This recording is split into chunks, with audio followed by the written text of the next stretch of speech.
লজ্জাজনক অবৈধ অনুপ্ৰৱেশকাৰীৰ বিৰুদ্ধে কথা কোৱাৰ বাবেই কংগ্ৰেছে মোৰ বিৰুদ্ধে গোচৰ দিছে। মই ভয় নাখাওঁ।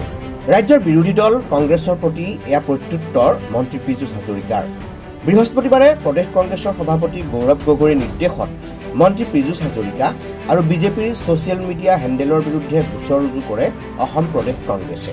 সামাজিক মাধ্যমত ৰাজ্যত সাম্প্ৰদায়িক সংঘৰ্ষৰ সৃষ্টি কৰিব পৰা আপত্তিজনক ভিডিঅ' মুকলি কৰা বুলি অভিযোগ মন্ত্ৰী হাজৰিকা আৰু বিজেপিৰ ছ'চিয়েল মিডিয়া হেণ্ডেলৰ বিৰুদ্ধে। কংগ্ৰেছৰ এই গোচৰক লৈ সামাজিক মাধ্যমযোগে প্ৰতিক্ৰিয়া প্ৰকাশ কৰে মন্ত্ৰী হাজৰিকাই। কংগ্ৰেছে গোচৰ দিয়া কাৰ্যক লজ্জাজনক আখ্যা দি মন্ত্ৰী হাজৰিকাই এক্স হেণ্ডেলত লিখিছে, "So shameless. INC Assam has filed a case against me for speaking against illegal infiltrators. I won't be cowed down. For speaking against demographic change, they are intimidating us. Imagine if this Mia party comes to power, what will happen to our culture?" অত্যন্ত লজ্জাজনক অবৈধ অনুপ্ৰৱেশৰ বিৰুদ্ধে কথা কোৱাৰ বাবেই অসম প্ৰদেশ কংগ্ৰেছে মোৰ বিৰুদ্ধে গোচৰ দিছে। মই ভয় নাখাওঁ। জনগাঁথনি সলনিৰ কথা কোৱাৰ বাবেই কংগ্ৰেছে আমাক ভয় খুৱাইছে।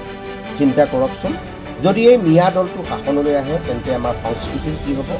কেৱল এক্সতেই নহয়, কংগ্ৰেছক প্ৰত্যুত্তৰ দি ফেচবুকতো মন্ত্ৰী হাজৰিকাই লিখিলে, "অসমৰ আগ্ৰাসনকাৰী, প্ৰব্ৰজনকাৰী, বেদখলকাৰী শক্তি আৰু তেওঁলোকক কংগ্ৰেছে কৰা তুষ্টিকৰণৰ বিৰুদ্ধে আমি সজোৰে মত প্ৰকাশ কৰি আহিছোঁ। তাৰ বাবে কংগ্ৰেছ দলে মোৰ বিৰুদ্ধে গোচৰ দিয়াৰ খবৰ পাইছোঁ।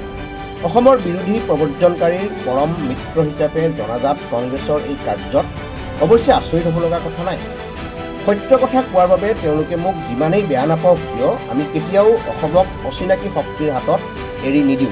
অসমৰ ভূমি, সংস্কৃতি আৰু ভৱিষ্যত সুৰক্ষিত কৰাৰ স্বাৰ্থত আমি এনে শক্তিৰ বিৰুদ্ধে সদায় মাত মাতি যাম।